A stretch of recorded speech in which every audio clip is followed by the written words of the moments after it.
Hello बच्चों। तो हम अपना फेस्टिवल्स का चैप्टर कंटिन्यू करते हैं। उम्मीद है कि आपको फेस्टिवल्स के बारे में पढ़ने में मज़ा आ रहा होगा और अभी तो आगे और मज़ा आएगा जब हम बाकी फेस्टिवल्स के बारे में जानेंगे। अभी तक हमने फेस्टिवल्स में पढ़े हमारे नेशनल फेस्टिवल जो कि 3 हैं, जो है 15 अगस्त को हम मनाते हैं इंडिपेंडेंस डे, जो क्योंकि उस दिन हमें स्वतंत्रता मिली थी, और रिपब्लिक डे जो हम 26 जनवरी को मनाते हैं हर साल, जिस दिन हमारा कॉन्स्टिट्यूशन लागू हुआ था। और हमने थर्ड वन जो पढ़ा था वो था गांधी जयंती, वो गांधी जी के जन्मदिन यानी कि 2 अक्टूबर को मनाया जाता है। अब हम आगे अपने शुरू करते हैं कल्चरल और रिलीजियस फेस्टिवल। तो देखते हैं इसमें हम सबसे पहले किसके बारे में पढ़ेंगे।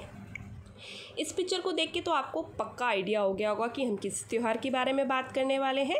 यस, ये है हमारा दशहरा। जो हमारा दशहरा होता है, इसमें आपने देखा होगा हमारे बहुत बड़े बड़े मेले लगते हैं, और उन मेलों में ये 3 पुतले आपको मेन नज़र आते हैं, जिसमें बीच वाला होता है रावण का, एक मेघनाद का जो कि रावण के पुत्र थे, और एक कुंभकर्ण का जो कि उनके भाई थे। अब दशहरे के पीछे मेरे ख्याल से आपको स्टोरी भी पता होगी। दशहरे का जो त्यौहार है वो अच्छाई की जीत को पर मनाया जाता है, कि बुराई पर अच्छाई की जीत हुई, और जो हमारे राम जी हैं उन्होंने इस दिन रावण जी का वध किया था और उनका अंत करके सीता जी को वहाँ से उनकी लंका से छुड़ाया था। अब जो रावण है, वैसे तो ये भी बहुत अच्छे थे और बहुत ज्ञानी थे, लेकिन इनके अहंकार के कारण ये बुरी प्रवृत्ति के बन गए। अदरवाइज़ इनको बहुत सारा ज्ञान था, इन्होंने पूजा पाठ करके और बहुत सारे यज्ञ करके ये बहुत ही इंटेलिजेंट बन गए थे, बहुत ही विद्वान बुद्धिमान थे। लेकिन बस इनको थोड़ा सा अपने ऊपर अहंकार हुआ, और फिर वो इतना बढ़ गया कि जिस कारण उनका अंत हो गया। दशहरे के साथ साथ हमारे बंगाल में आपने मेनली देखा होगा, कोलकाता में देखा होगा, वेस्ट बंगाल में एक त्यौहार और है जो दशहरे के साथ साथ चलता है, वो है हमारी दुर्गा पूजा। इसमें भी ये दोनों त्यौहार आपस में काफ़ी हद तक सिमिलर है। क्यों? क्योंकि ये जो दोनों फेस्टिवल्स हैं हमारे, एक तो ये आते हैं हमारे अश्विन, जो हमारा हिंदू कैलेंडर है उसके अकॉर्डिंग अश्विन जो माह होता है, मंथ होता है, उसमें आते हैं। और अगर हम इंग्लिश कैलेंडर की बात करें तो ये दोनों त्यौहार सितंबर से अक्टूबर के बीच में किसी भी दिन आते हैं, वो तिथि के हिसाब से होता है। और जो इंडिया है उसमें कुल्लू और मैसूर, ये जो सिटी है हमारी, ये दशहरे के लिए फेमस है। वहाँ पे दशहरा बहुत धूमधाम से मनाया जाता है। और दुर्गा पूजा तो मैंने आपको बताया कोलकाता में इतनी फेमस है कि लोग दूर दूर से इन दिनों वहाँ पर आते हैं और वहाँ का कल्चर और ये सारी चीज़ें देखते हैं। अब जैसा कि मैंने बताया कि ये दोनों त्यौहार सिमिलर हैं, तो ये दोनों त्यौहार क्या सिग्निफाई करते हैं, क्या बताते हैं? ये बताते हैं गुड ओवर एविल, यानी कि विक्ट्री हुई थी किसकी? अच्छाई की बुराई पर, सच्चाई की झूठ पर, और धर्म की अधर्म पर। धर्म की जीत हुई अधर्म पर, क्योंकि अगर हम कर्मों के हिसाब से देखें तो राम जी जो थे वो धर्मात्मा थे, अच्छे कर्म करते थे, और जो रावण हैं वो अधर्मी बन गए थे अपने अहंकार के कारण। और ऐसे ही दुर्गा पूजा में भी जो दुर्गा माँ ने राक्षस का वध किया था, वो भी अधर्मी था, जिस कारण उसका वध हुआ। दशहरे के फेस्टिवल के बाद अगर हम बात करें तो हमारा जो नेक्स्ट फेस्टिवल है वो है हमारा, पिक्चर देख के आपको आइडिया हो गया होगा, यस, ये है हमारा दीपावली। दीपावली त्यौहार आपको वर्ड से ही पता चल रहा होगा, दीपों की लड़ी। दीप इस दिन इतने जलाए जाते हैं क्योंकि ताकि हमारी पूरे विश्व से अंधकार चला जाए। और दीपावली के पीछे भी एक स्टोरी है। ये क्यों मनाई जाती है? क्योंकि जब राम जी ने रावण का वध किया था और वो सीता माँ को लेके वापस अयोध्या आए थे, तो इसी दिन वो अयोध्या वापस आए थे, और वहाँ के लोगों ने, जो उनके अयोध्या निवासी थे, वहाँ के लोगों ने उनका स्वागत करा था घी के दिए जलाकर। तो ये फेस्टिवल होता है लाइट्स का फेस्टिवल। फेस्टिवल, रोशनी का फेस्टिवल, ये आता है अमावस्या के दिन और उस दिन चाँद नहीं निकलता, अमावस्या के दिन चाँद नहीं निकलता। तो आसमान में अंधकार था और लोगों ने अपने मन की खुशी को दर्शाने के लिए और उस अंधकार को दूर भगाने के लिए इतने दीप जलाए कि अयोध्या नगरी जो थी वो दीपों से एकदम जगमगा उठी थी। और तब से ही ये फेस्टिवल जो है मनाया जाने लगा है। इस दिन मेनली गणेश जी और लक्ष्मी की पूजा होती है।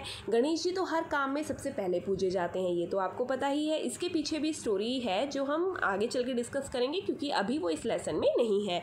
और लक्ष्मी माँ की पूजा तो सभी को पता है, हम लक्ष्मी प्राप्त करने के लिए करते हैं कि हमारे घर धन धान्य रहे, अन्न रहे और हम कभी भूखे ना रहें, हमारे पास जितना हमें ज़रूरत हो उतने पैसे हमें मिलें ताकि हम अपना गुजारा कर सकें। तो दिवाली के पीछे हमने पढ़ी स्टोरी, इस दिन राम जी अयोध्या वापस आए थे तो लोगों ने अपनी खुशी दर्शाने के लिए दीपावली का त्यौहार मनाया। अब आगे जो हम पढ़ने वाले हैं वो भी हमारा एक और मेन त्यौहार है जो कि है, ये तो मैंने आपको जो स्क्रीन पे दिख रहा है ये है अमावस्या ऑफ कार्तिक मंथ। जो दीपावली है वो कार्तिक मंथ के अमावस्या के दिन मनाई जाती है। तो हम त्यौहार की बात कर रहे थे, yes, the festival of colours, रंगों का त्यौहार। इस दिन हर तरफ आपको रंग बिखरे नज़र आते हैं, लाल, पीला, नीला, अलग अलग रंग होते हैं और रंगों का त्यौहार है हमारा Holi. Holi celebrates the arrival of spring. जब हमारी बसंत ऋतु आती है तो उसमें होली सेलिब्रेट की जाती है और ये एक तरह से सर्दियों का अंत भी होता है। The blossoming of love and for many it's a festival day of meat others, play and laugh, forget and forgive and repair broken relationship. अगर हमारे रिश्तों में थोड़ी बहुत खटास हो जाती है तो इस दिन सब अपनी दुश्मनी को भूलकर गले लगते हैं और होली को बड़े ही धूमधाम से मनाते हैं। The festival also celebrates the beginning of a good spring harvest season, और ये एक तरह से हार्वेस्ट सीज़न भी होता है और इस त्यौहार के ज़रिए हम उसको सीज़न को सेलिब्रेट करते हैं। होली से एक दिन पहले छोटी होली मनाई जाती है। उस दिन क्या होता है, रात को होली का दहन होता है। उसके बारे में हम अभी अब बात करते हैं। पहले हम बात कर लेते हैं कि जो ये शुरू होती है कब से होती है, शाम, पूर्णिमा की शाम से, जिस दिन फुल डे मून होता है। अभी हमने पढ़ा जो दीपावली है वो अमावस्या की रात को होती है और जो ये होली की फर्स्ट नाइट है जो वो हमारी पूर्णिमा, जिस दिन पूरा चांद होता है, उस दिन से शुरू होती है। और हिंदू कैलेंडर के अकॉर्डिंग अगर हम बात करें तो ये होती है फागुन मास में, ठीक है, विच फॉल्स, जो कि अंग्रेज़ी कैलेंडर के अकॉर्डिंग पड़ता है मार्च के आसपास। The first evening is Holika दहन, जब हम होलिका का दहन करते हैं और इसमें मेनली हम जो मेज़, वीट और राइस की वो बालियों को भी भूनते हैं और होली का जो दहन होता है उसके चारों ओर चक्कर लगाकर उसे देखकर, और ये जो होलिका दहन होता है ये भी एक स्टोरी से जुड़ा है जिसके बारे में अभी हम बात करेंगे। और उससे पहले हम पढ़ते हैं कि होली को और क्या छोटी होली कहते हैं और जो बड़ी होली जिसे हम बोलते हैं जिस दिन हमारी छुट्टी भी रहती है स्कूल की, वो होती है रंग वाली होली, या उसे दुल्हनडी भी बोलते हैं या फगवा भी बोलते हैं। Celebration of Holi in Mathura is very famous. जैसे कि अयोध्या की हमने बात करी कि वहाँ पे दीपावली बड़े धूमधाम से मनाई जाती है, ऐसे मथुरा नगरी में होली जो है वो बहुत फेमस है। इस दिन स्पेशल एक मिठाई बनती है, आप लोगों के घरों में भी बनती होगी, जिसे हम गुजिया कहते हैं। और होलिका में जैसे मैंने अभी बताया आपको, बारले की, वीट की और चने की जो बालियाँ होती हैं वो भी जलाई जाती हैं। और इस त्यौहार से हम वेलकम करते हैं समर सीज़न का। और मणिपुर जो हमारी ईस्ट की स्टेट है, वहाँ पर ये त्यौहार याओसांग के नाम से मनाते हैं। थोड़ा उसका डिफरेंट मैनर होता है उनको मनाने का और वो 6 डेज़ तक चलता है। तो वहाँ पर मतलब हमारा जैसे छोटी होली, बड़ी होली, दो दिन हम इसको सेलिब्रेट करते हैं। वहाँ पर 6 डेज़ तक ये फेस्टिवल चलता है जिसे वो वहाँ पर याओसांग के नाम से जानते हैं। अब जैसा कि मैंने आपको बताया था, होलिका दहन के पीछे भी एक स्टोरी है। इसमें क्या होता है, हिरण्यकश्यप का नाम का एक राजा होता है जिसका बेटा होता है प्रहलाद। वो भगवान जी का बहुत बड़ा भक्त होता है, विष्णु भगवान जी का। लेकिन जो हिरण्यकश्यप होता है वो कहता है कि यहाँ का राजा मैं हूँ और मेरी पूजा होनी चाहिए, तो कोई भगवान को मेरे राज्य में नहीं मानेगा। लेकिन उसका अपना ही बेटा भगवान जी का इतना बड़ा भक्त था, तो उसने क्या करा, उनकी जो बहन थी, हिरण्यकश्यप की जो बहन थी, होलिका नाम था उसका, तो उन्हें भगवान जी से वरदान प्राप्त था कि अग्नि उन्हें नहीं जला सकती, यानी कि वो आग में नहीं जल सकती। तो उन्होंने कहा कि होलिका तुम इस प्रहलाद को अपनी गोद में लेके बैठ जाओ और हम आग लगा देंगे, तुम्हें तो कुछ नहीं होगा, लेकिन ये प्रहलाद मर जाएगा और मैं चाहता हूँ कि ये मर जाए क्योंकि ये मेरी बात नहीं मानता और ये भगवान को बहुत मानता है। इससे पहले भी उन्होंने कई प्रयत्न करे थे, लेकिन जो प्रहलाद था वो जैसा कि मैंने बताया भगवान विष्णु का भक्त था, तो भगवान उसको हमेशा प्रोटेक्ट करते थे। लेकिन अब जब होलिका ने ऐसा किया तो भगवान जी तो हमेशा अच्छे लोगों के साथ होते हैं, तो उन्होंने क्या करा कि जो होलिका थी उससे अपना जो उन्होंने उसको दिया था वरदान वो वापस ले लिया और होलिका जल गई और प्रहलाद बच गया।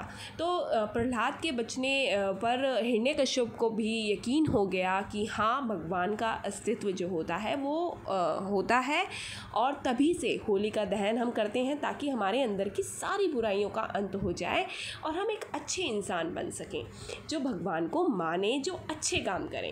तो ये हमने जो त्यौहार पढ़े आप इनको रिवाइज़ करेंगे और बाकी के त्यौहार और भी हैं जिनके बारे में हम बाद में पढ़ेंगे।